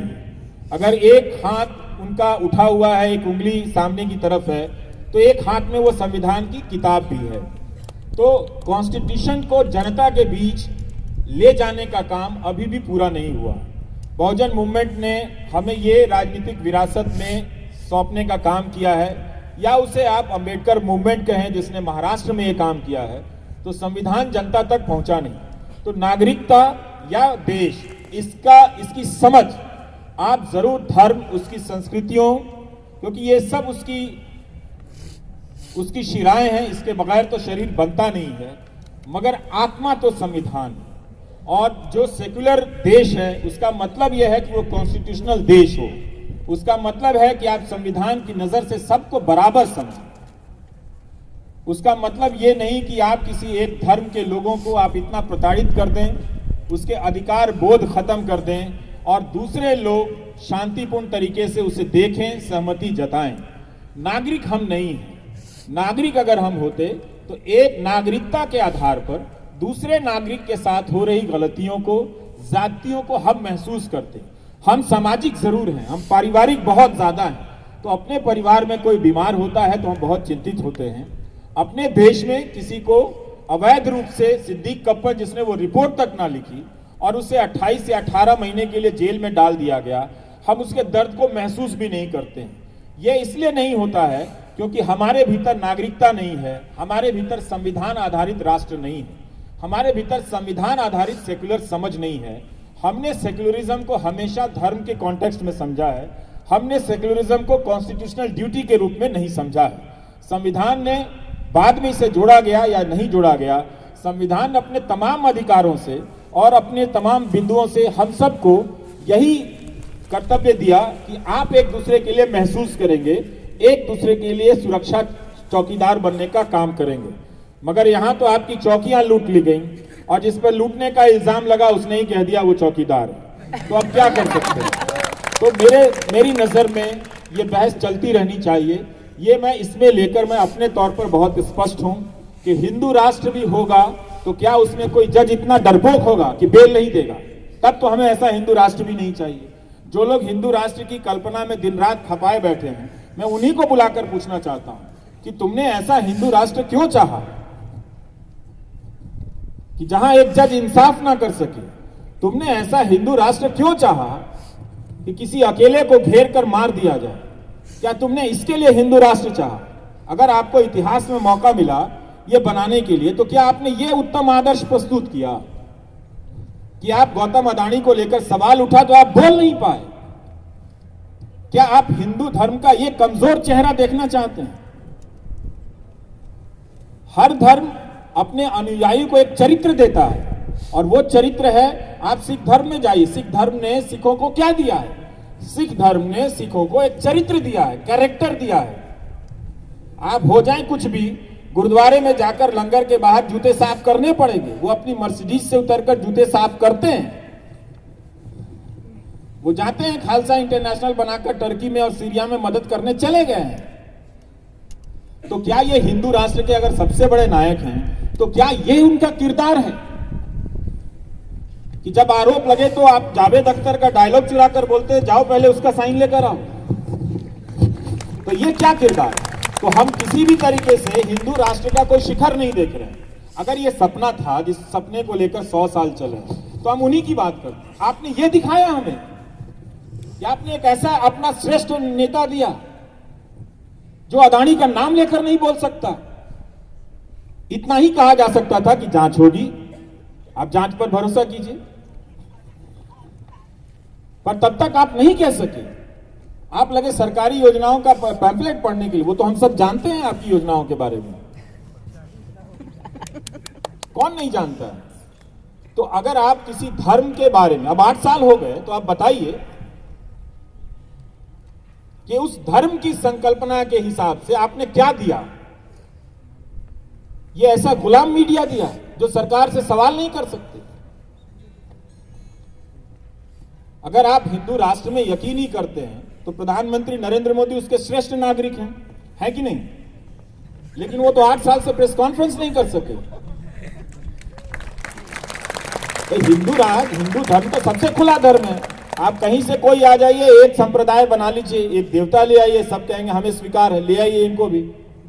आप इससे बगावत करके कोई संप्रदाय बनाना चाहते हैं, बना लीजिए, वो भी स्वीकार है, वो चल रहा है इतने हजारों साल की परंपराओं से। इसी धर्म में, धर्म के आज दयानंद सरस्वती जी की जयंती मनाई जा रही है, शायद दिल्ली में रैलियां निकल रही, लेकिन दयानंद सरस्वती जी तो बनारस चले गए थे शास्त्रार्थ करने, पुराणों को लेकर। उन्होंने कहा कि मूर्ति पूजा का कोई प्रावधान नहीं है, बाकायदा वो शास्त्रार्थ हुआ था। तो किसी ने उन्हें पत्थर तो नहीं मारे ना बनारस में। वो एक पार्क में गए, तमाम तरह के पंडित आए ये समझाने के लिए कि मूर्ति पूजा का प्रावधान है, ये कहते थे मूर्ति पूजा का प्रावधान नहीं। तो आप दयानंद सरस्वती की जयंती मना सकते हैं, पर दयानंद सरस्वती से दयानंद सरस्वती को मत छीनिए। आप धर्म के नाम पर यही कर रहे हैं। तो धर्म के नाम पर 8 साल में अभी तक आपने कोई भी ऐसा आदर्श स्वरूप स्थापित नहीं किया है। तो इसका मतलब है कि उसमें स्थापित करने के लिए कोई संभावना ही नहीं है। जो भी आदर्श कायम करने की संभावना है वो एक सेकुलर राष्ट्र में ही है, वो एक संवैधानिक राष्ट्र में ही है, जहां सबको बराबर का अधिकार मिलता है, जहां किसी पे फर्जी मुकदमे नहीं डाले जाते हैं। आप हर चीज का पहले का उदाहरण दे देते हैं। तो आप क्या कर रहे हैं? आपने कौन सा आदर्श प्रस्तुत किया? तो ये बता दीजिए ताकि हम भी उसको देखें, जो उसके आलोचक हैं वो भी देखें कि हाँ भाई ये कुछ श्रेष्ठ चीजें ले आए हैं हिंदू धर्म के नाम पर। आप तो उसका मेयार छोटा कर रहे हैं। जिस धर्म ने धर्म के भीतर धर्म के इतने बड़े बड़े आलोचक दिए हो, जिसकी बुराइयों को लेकर आज तक आंदोलन चल रहा है, चला ही है ना, जाति प्रथा को लेकर आंदोलन तो चल ही रहा है ना, और चलता ही रहेगा। कौन लाया? आप इस पे चले जाए, आधे अधूरे तरीके से बात करते हैं, पर उसको प्रिजर्व करने वाली संस्थाओं के साथ आप ही उठते बैठते हैं। क्या आप मना कर देंगे कि जो आरएसएस का सदस्य होगा वो क्षत्रिय महासभा का सदस्य नहीं होगा, जो आरएसएस का सदस्य होगा वो उसका ब्राह्मण महासभा से कोई लेना देना नहीं होगा? आप ये कर ही नहीं सकते। तो आपके भीतर दुर्बलताएं आ जाती हैं। धर्म के नाम पर अगर आप राष्ट्र की कल्पना करेंगे तो आपके भीतर एक गुलामी करने की प्रवृत्ति आ जाती है। फिर आप धर्म के आधार पर कोई भी राष्ट्र किसी को नचिकेता नहीं बनने देता है। रवीश जी, इसी धर्म में प्रश्नोपनिषद है कि नहीं है ना? लेकिन आज आप प्रश्न कर दीजिए तो आपको देशद्रोही कहा जाता है। आप प्रश्न ना कर सके चैनल खरीद लिया जाता है। आप प्रश्न ना कर सके 8 साल से प्रेस कॉन्फ्रेंस में नहीं आते हैं। आपको लगे कि आप प्रश्न कर सकते हैं आपके सामने, तो किसी एक्टर को कनाडा से ले आते हैं। तो कम से कम आप प्रश्नोपनिषद के प्रति भी ईमानदार नहीं। तो धर्म के आधार पर राष्ट्र की कोई भी कल्पना बेईमानों को बेईमानी से बचाने की संकल्पना है। इसीलिए सेकुलर राष्ट्र बहुत जरूरी है, जहां हम धर्म को लेकर निजी क्षेत्र में बहस करें, निजी जीवन में आचरण करें। धर्म ने इस देश को बहुत सारी चीजें दी हैं, नैतिक बल दिया है, नैतिक मान्यताएं दी हैं, बुराइयां भी दी हैं, पर मिला है। उसके संबल से बहुत लोग जीवन जीते हैं और ताकत पाते हैं, अपने बुरे वक्त को काटते हैं। तो अच्छी बात है, उनके जीवन का ये संबल है। मगर नागरिक जीवन का संबल संविधान की किताब हो तो इससे बेहतर कुछ नहीं हो सकता। बहुत आपने स्पष्टता से धर्म आधारित समाज कैसा बनेगा, धर्म आधारित राजनीति कैसी होगी, और जो अभी की दुर्दशा है उसमें धर्म की आड़ लेकर के अनैतिकता को, अपराध को, झूठ को बढ़ावा दिया जा रहा है। एक तरह से प्रश्न मुक्त भारत बनाने की बात हो रही है, और सवाल तो वहीं नहीं पूछे जाते जहां तानाशाही होती है। तो तानाशाही और मौजूदा नई पीढ़ी में बिल्कुल उल्टा रिश्ता है। कई सवाल आए हैं मीडिया के बारे में, मीडिया के सामाजिक गठन से लेकर के आपके अपने निजी यात्रा के बारे में। उसमें से एक जो रिप्रेजेंटेटिव लगता है मैं पढ़ देता हूँ, to Shri Ravish Kumar sir, we have been watching you for so long, and we really appreciate your decision of resigning the new channel of NDTV. Sir, I don't have any specific question to you, but I think that I have started understanding your point of view over time. But sir, would request you to describe your mental state and condition before resigning, as well as how do you look at the present national situation. Bottom line here, Ravi ji, how do you look or see India in upcoming 10 years? ये तो हम भी जानना चाहेंगे कि रवीश कुमार, जिन्होंने WhatsApp university का पैदा होना देखा, जिन्होंने गोदी मीडिया का जन्म देखा, जिन्होंने अडानी का बढ़ता हुआ माया जाल देखा, और कितना बुरा वक्त देखेंगे ये पूछना चाहते हैं। आपकी आशा का आधार क्या है? आप हमेशा, एक तो आप कवि हैं तो कवियों को पूरी छूट है कि निराशा में भी आशा देखें, लेकिन पत्रकार के नाते आपके पास कुछ ठोस आधार होंगे कि इस मुल्क की बनावट में, इन लोगों में, इन नई पीढ़ी के लड़के लड़कियों में कुछ तो ऐसा चमकता होगा जो आपको हताश होने से रोकता है। तो आप अपनी मानसिक या व्यक्तिगत परिस्थिति के बारे में बताएं।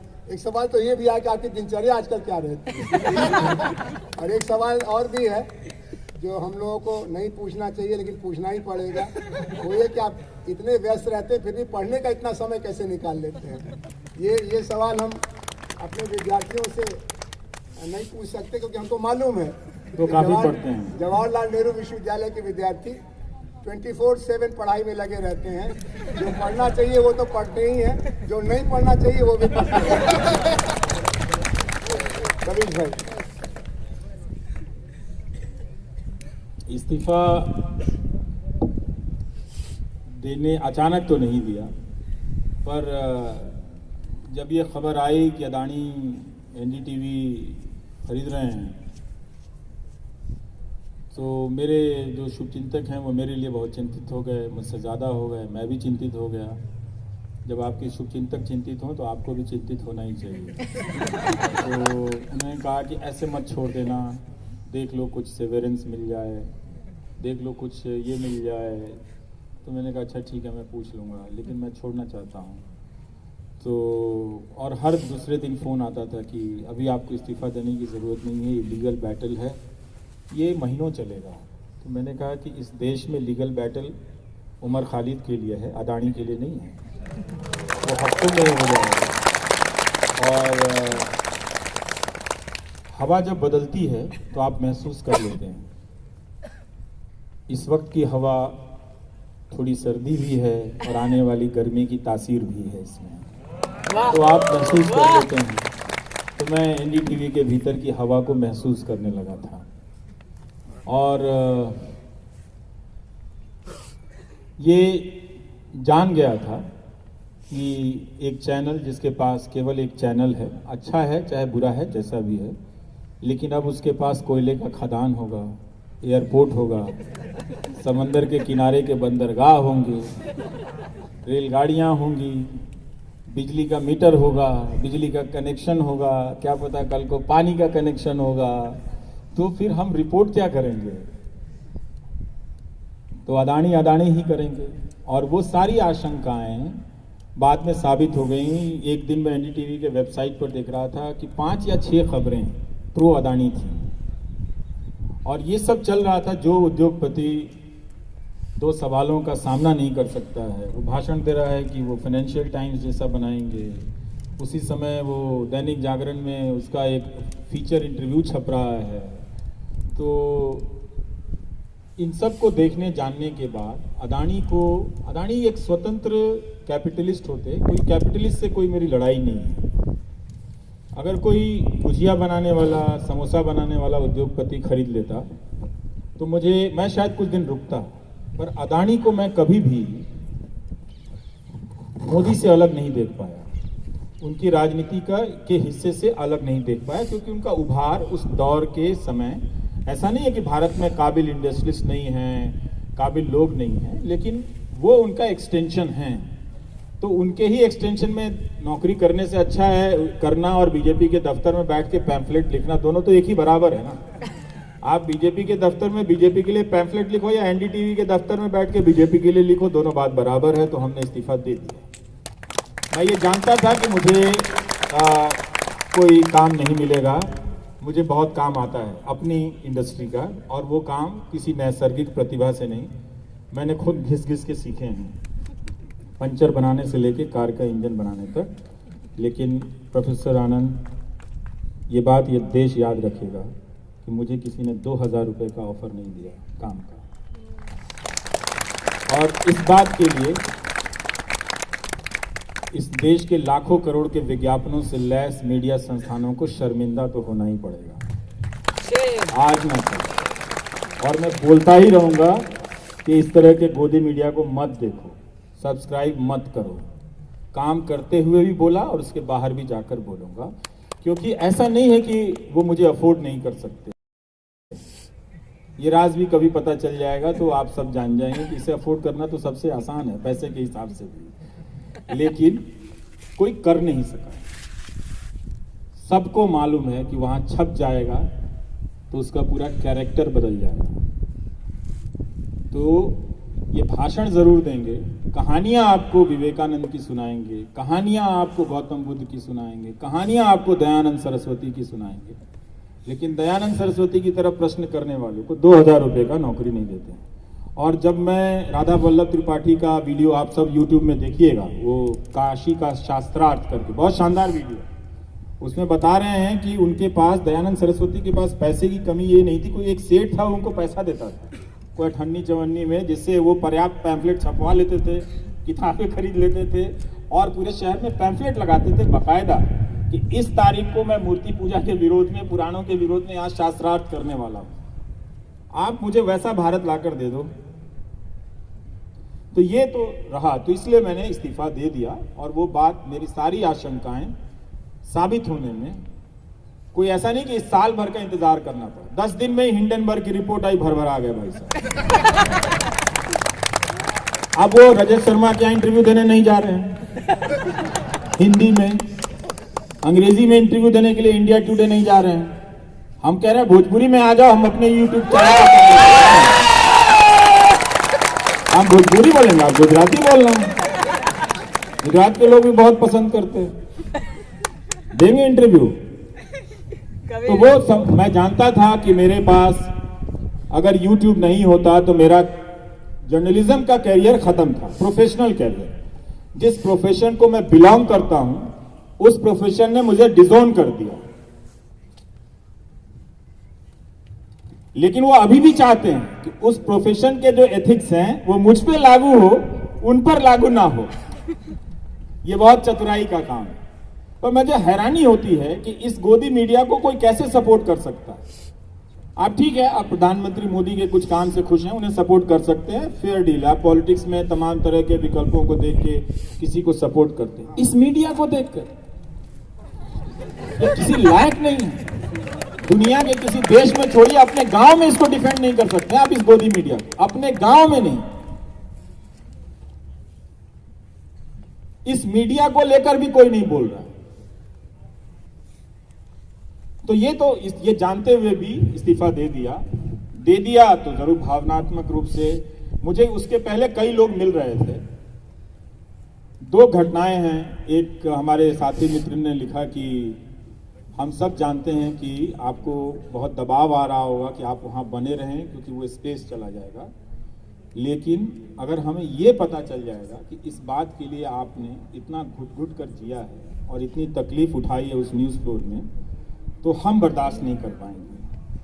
और एक महिला ने कहा, मुझे कहीं पूजा में मिल गई थी तो वो रोने लगी। तब मैंने काफ़ी छुट्टियां ले रखी थी, तो उन्होंने कहा कि रोने लगी। तो मैं कहा, तुम्हें बड़ी चिंता हो रही है, ये लोग तो तुम्हें छोड़ेगा नहीं, कैसे क्या करोगे, ये करोगे। तो मैंने कहा नहीं आप चिंता मत कीजिए, मेरे पास मैंने अपनी सेविंग्स ठीक रखी है, मैं खर्चे भी बहुत संभाल के करता हूँ, तो इतनी जल्दी तो कुछ नहीं होगा, 1 आध साल में काम चला लूँगा। तो उन्होंने कहा कि एक बात कहनी है, और कहते कहते अपनी वो चूड़ी निकालने लगी कि समझौता मत करना। तो मैंने कहा आप कंगन रखो, बोले कि ये ले लो तुम, मुझे इसकी ज़रूरत नहीं। ये पता चल जाएगा ना, ये दुख हम बर्दाश्त नहीं कर पाएंगे। मैंने कहा अच्छा आपको इतना फर्क पड़ता है, इस्तीफा दे दूं? मैंने कहा हाँ दे देना। ये इस्तीफा देने से 1 महीने पहले की बात है। तो मैं कई लोगों से टेस्ट कर रहा था। छठ में गांव गया तो लोग जो मिलने आए, 1000 के करीब लोग आए थे मिलने के लिए, तो मैं उन सब से कहता था कि लोग पूछते थे कि अब क्या हुई तार, तो मैं कहता था कि क्या करें बताओ। तो कुछ लोग कहते थे कि नहीं नौकरी मत छोड़ना, फिर कोई निकाल देगा। तो मैं ज़्यादातर लोगों से, यंग लोगों से पूछता था कि यार मन कर रहा है कि नौकरी छोड़ दें, तो कहता था हाँ भैया छोड़ दीजिएगा। तो छोड़िए इसका अदानी फदानी का नौकरी करके क्या करें, चल आइएगा यहाँ गांव में हम लोग यूट्यूब चलाएंगे। तो हम बोले कि भाई यूट्यूब कैसे चलाते, हमको आता नहीं। तो सब अपने बैग से सामान निकाल के दिखाने लगे कि देखिए हाई फोन बा, हाई फोन बा, हाई फोन बा, हो जाए। और उन लोगों ने कुछ दिनों तक मदद भी की कि लाइए हम आपका थंबनेल बना देते हैं, वीडियो एडिट कर देते हैं। उन लड़कों ने कहा कि आप यूट्यूबर बन जाइएगा, हम लोग के साथ रहिएगा, मोटरसाइकिल से घूमिएगा, लेकिन उसकी नौकरी मत कीजिएगा, तो हमने छोड़ दिया। अभी जैसा मैंने आपसे बताया कि बहुत कुछ सवाल मीडिया के भविष्य के बारे में है और देश के भविष्य के बारे में है। तो वो जो अगले 10 साल का सिनेरियो है, हम लोगों को सबको मालूम है कि रवि जी ज्योतिषी नहीं है और उनको जो कहना है उसका आधार रहता है, तभी वो कहते हैं, नहीं तो वो अनुमान पर बातें नहीं करते हैं। गब्बाज पत्रकार ये नहीं रहे हैं, तो इसलिए वो वाला सवाल तो सामने रहेगा ही। दूसरा ये था कि कई विद्यार्थी यहाँ खास तौर पर जेएनयू के, जामिया के, Indian institute of mass communication के आए हुए हैं। वो कह रहे हैं कि हम लोग जो पढ़ाई पढ़ रहे हैं, इसके बाद सच के साथ जीने का रास्ता संकरा होता जा रहा है। हमें अपनी मर्यादा, अपनी मान्यता और अपने भविष्य के साथ कैसे एक ऐसा सिलसिला बनाएं कि हम अपनी बात भी कह सकें, सम्मान भी रह सके और भविष्य भी बन सके। तो मीडिया में सच के साथ खड़े रहने का आज संकट है, जो आपके इस्तीफे से जाहिर होता है। क्या मीडिया सचमुच आगे के लिए अवसरवादियों का, समझौतावादियों का ही क्षेत्र रहेगा, या मर्यादा के साथ, सच के साथ भी पत्रकारिता की जा सकेगी?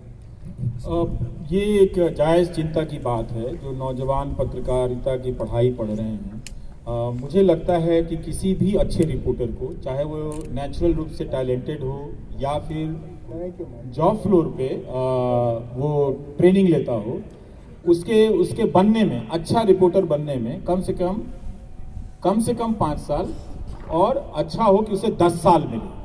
तो जब 10 साल मिलता है तो अलग अलग विषयों, विभागों को वो कवर करता है, फिर अपने तरह तरह के एडिटर की ट्रेनिंग से गुजरता है। स्टोरी लिखना, क्राफ्ट करना, ये सारी प्रक्रियाएं जो हैं वो खत्म हो गई हैं। इसके बगैर आप नौकरी तो पा जाएंगे, लेकिन पत्रकार नहीं बनेंगे। पत्रकार केवल पढ़ने से नहीं होता, वो बहुत ज़रूरी है, खूब पढ़ना चाहिए। जब आप जॉब के फ्लोर पर आते हैं तो बहुत तरह के ट्रेनिंग से गुजरते हैं। तो मुझे नहीं लगता कि आने वाले 10 साल में ऐसे हालात पैदा होंगे, क्योंकि इस वक्त जो मानव संसाधन है पत्रकारिता के भीतर, पत्रकारिता के जो बड़े इंस्टीट्यूशंस हैं, जो चैनल हैं, जो अखबार हैं, उसमें रिपोर्टर बनने की संभावना खत्म कर दी गई है। तो वही लोग उनकी अगली पिछली पीढ़ी होंगे, वही उनके एडिटर होंगे। तो जो खुद पत्रकार नहीं बन पाया, इन 10-12 सालों में, आने वाले 5-6 साल और मिला लीजिए, तो वो एक चाटुकारिता, प्रोपेगेंडा करते करते एडिटर बना है। वो अपने अंदर कभी भी किसी पत्रकार को पनपने नहीं देगा। तो प्रोफेशनल कैरियर की संभावना वहां खत्म हो जाती है जहां आपको नौकरी मिलनी है, जहां आपको प्रमोशन मिलना है, असिस्टेंट एडिटर से एडिटर होना है, ग्रुप एडिटर होना है, या बहुत सारी चीजें होनी है, तो वो खत्म हो जाता है। जो मार्जिन पे चीजें हैं, जैसे वायर है, स्क्रोल है, न्यूज लॉन्ड्री है, ऑल्ट न्यूज है, ये सारी संस्थाएं हैं, पर ये सब मार्जिन की हैं। अगर वहां उनके पास वो प्लेयर है, गोदी मीडिया बहुत बड़ा प्लेयर है, जो दर्शकों का संसार है, जो ह्यूमन रिसोर्स की जो तादाद है वहां पे, उसके अनुपात में ये बहुत छोटा है। और जिस अनुपात में इसे विषय बनाकर एक उभरते हुए रोजगार के क्षेत्र में देखा गया, तभी तो हर विश्वविद्यालय में, हर कॉलेज में मीडिया की पढ़ाई शुरू हुई। वाकई में इसमें काफी विस्तार था, अच्छी नौकरियां बन सकती थी। एक अच्छा पत्रकार जब जनता में अपनी साख बनाता है तो वो दूसरे पत्रकारों के लिए भी रोजगार के अवसर पैदा करता है। तो वो बेंचमार्क बनना बंद हो गया है। अब आप सिर्फ धर्म के नाम पर चले आइए, धर्म के नाम पर किसी को गरियाते रहिए, दिन भर वही डिबेट कीजिए, तो इसमें पत्रकारिता क्या है? तो यही मैं बार बार कह रहा हूं कि भाई ये धर्म के नाम पे जो राष्ट्र बना रहे हैं, ये कम से कम, ये अगर आपके ब्रांड एम्बेसडर हैं न्यूज एंकर, तो माफ कीजिएगा, आप कम से कम अपने धर्म की अवधारणा को पहले आप ठीक कर लीजिए, वरना आप ही मतलब शर्मिंदा होते रहेंगे। तो बहुत मुश्किल है। ये नेगेटिव बात नहीं है, ये प्रैक्टिकल बात है।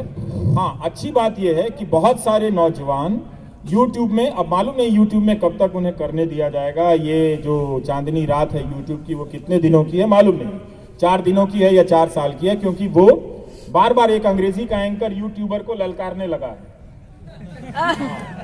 तो वो जान गया है कि यूट्यूबर से अब उसको खतरा मिल रहा है, क्योंकि एक टीवी चैनल से था, वो खतरा खत्म हो गया है, तो अब यूट्यूबर से खतरा मिल रहा है। पर वहां पर पत्रकार बन रहे हैं, पर वो कितना बड़ा हस्तक्षेप कर पाएंगे, लड़ते लड़ते पसीने पसीने हो जाएंगे, ये उनके अपने योगदान, बलिदान और त्याग पर निर्भर करेगा।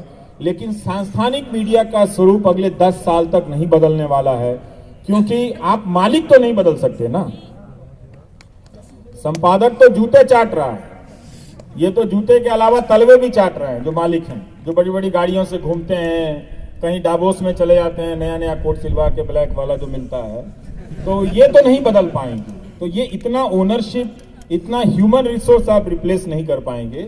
तो मीडिया के बगैर किसी नागरिक आंदोलन की कल्पना करना या नागरिकता की समझ में बदलाव की कल्पना करना बहुत मुश्किल काम है। उसके बगैर भी हो सकता है। आप वो करने के लिए सबको कुर्बानी देनी पड़ेगी, सबको उतनी ही मेहनत करने की जरूरत है, लेकिन एडवांटेज उनको रहेगा, हमेशा ही बढ़त उन्हें मिलेगी, क्योंकि कब्जा उनका है। और जो संसाधन है न्यूज देखने के, वो पैसे से आते हैं। अब तो बहुत सारे वेबसाइट सब्सक्रिप्शन वाले हो गए हैं, पैसे से खोलिए, तो न्यूज कितना कॉस्टली होता जा रहा है। तो वो और ज्यादा न्यूज जो है, एक तो खत्म हो गया है, बहुत कम लोगों के पास है, तो आम लोगों तक न्यूज के रूप में वही सारे चैनल उपलब्ध रहेंगे, वो नहीं मिल सकता है दूसरा। तो स्थिति तो बहुत अच्छी मुझे नहीं दिखती है। आपने जो अभी परिस्थिति की संभावनाओं के बारे में संकेत किया, अब हम लोग एक दूसरी तरफ जाते हैं जो बिल्कुल इस बात का सबूत है कि आपके ऊपर ये नई पीढ़ी के लोगों की माइक्रोस्कोप से निगाह है। सवाल 2 आए हैं। एक में ये है कि रवीश जी, आप राहुल गांधी से लेकर अरविंद केजरीवाल तक को ट्विटर पर फॉलो करते हैं, नरेंद्र मोदी को क्यों नहीं फॉलो करते? लेकिन इससे ज़्यादा मज़ेदार सवाल एक और विद्यार्थी ने किया, और उसको मैं सलाम करता हूं। इन्होंने लिखा है कि रवीश जी, आप अनुष्का शर्मा को तो फॉलो करते हैं, विराट कोहली को क्यों नहीं फॉलो करते? एक सवाल ये भी है कि आपकी नरेंद्र मोदी से, अक्षय कुमार से तो मुलाकात होगी नरेंद्र मोदी की, और आपने उस पर कुछ व्यंग भी किया, आपकी नरेंद्र मोदी से कब मुलाकात होगी? भाई वो देश के प्रधानमंत्री, इसका फैसला तो वही करेंगे। हम तो हमेशा तैयार हैं, पर अब मजा नहीं आएगा। देखिए, इंटरव्यू की एक प्रक्रिया होती है, इंटरव्यू का एक समय होता है, आप समय के साथ देते चलते हैं तो उस समय के सवाल होते हैं। अब 10 साल बाद सारे जो पुराने सवाल छूट जाएंगे और पूछने की भी अपनी सीमाएं हो जाएंगी कि क्या पूछें, कुछ तो समय तय रहेगा, तो वो सारी चीज़ें तो अब रहेगी नहीं। और दूसरी बात यह है कि क्या वो हिम्मत कर पाएंगे, तो ये उन्हें तय करना है, मुझे नहीं तय करना। वो जो ट्विटर वाले सवाल थे, वो ट्विटर वाले, मुझे तो लगता है कि मैं फॉलो करता हूँ, और नहीं करता हूँ तो ये कोई बड़ी बात नहीं, मैं कर सकता, पर मैं करता तो हूँ, कोई एक हैंडल तो जरूर करता हूँ, ऐसी बात तो नहीं है। पर अगर किसी ने ये सवाल पूछा तो जरूर रिसर्च किया होगा। तो अभी मैं संदेह का लाभ देना चाहूँगा, और अब ये जवाब, मैं क्रिकेट कम देखता हूँ, और तो इसलिए विराट कोहली को नहीं फॉलो करता, पर अनुष्का शर्मा को शायद मैं ये इंस्टा पे करता हूँ। अभी एक सेट है सवालों के जो भारत के अलग अलग हिस्सों के बारे में है, और रवीश जी से वो जानना चाहते हैं उनके बारे में। लेकिन मुझे लगता है कि रवीश जी को उन सवालों को जवाब देने का कारण नहीं बनता है। एक तो सवाल ये है कि ये बिहारी होना क्या अपमान की बात है, और स्टीरियोटाइप हो गया है चारों तरफ, और बिहारियों का बड़ा अपमान होता है। हमें क्या करना मैं चाहिए? इसका दूं जवाब। ये आप तो चूंकि खुद बिहारी हैं, इसलिए या तो आप भोजपुरी में बोलिए या इस सवाल को छोड़ दीजिए। नहीं, मैं बोलना चाहता हूँ, ये एक बात विक्टिमहुड वाली बात है ना। ये पंजाबी को भी लगता है, ये मद्रासी को भी लगता है, ये बिहारी को भी लगता है, और ये पूर्वोत्तर के लोगों को भी लगता है। तो ऐसा नहीं है कि केवल बिहारी के साथ ऐसा होता है। ये इसलिए होता है कि हम सब अपने अपने व्यवहार में इतने असंवेदनशील हैं, अपने मुहावरों की बनावट और उसके चुनाव में इतने असंवेदनशील हैं कि हमें पता नहीं होता। हमें तब पता चलता है जब हमारे साथ कोई करता है, तब हमें लगता है कि बिहारी के साथ ऐसा क्यों होता है।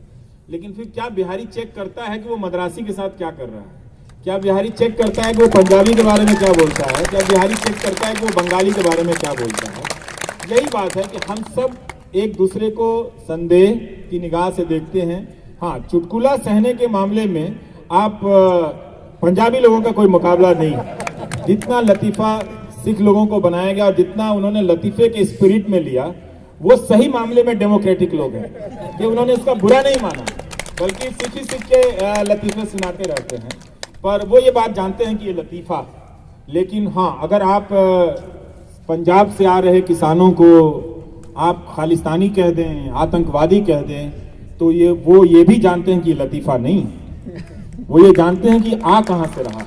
तो एक बार जब नफरत करने की सोच आपके भीतर आ जाए, वो है हम सबके भीतर बनाई गई है, चाहे हम किसी जाति के नाम पे कर लें या प्रांत के नाम पे कर लें या धर्म के नाम पे कर लें, वही अलग अलग तरीके से हमारी जुबान पर आती रहती है। तो ऐसा तो मुझे नहीं लगता कि कोई बिहारी के खिलाफ सोचकर वो बना रहा हो। वही आदमी जो बिहारी को ऐसा बोल रहा होता, मुमकिन है वो पंजाबी के बारे में भी ऐसा बोल रहा हो। तो हम सब प्रीडेटर हैं एक दूसरे को, और हम सब एक दूसरे के कॉन्टेक्स्ट में विक्टिमहुड भी प्ले करते हैं। तो इससे ज्यादा दुखी होने की बात नहीं है। आप देखिए कि किस बात पे किसी ने क्या कहा है, मतलब और ये भी थोड़ा ज्यादा है कि एक बिहारी सब पे भारी, मतलब ये भी ठीक नहीं है।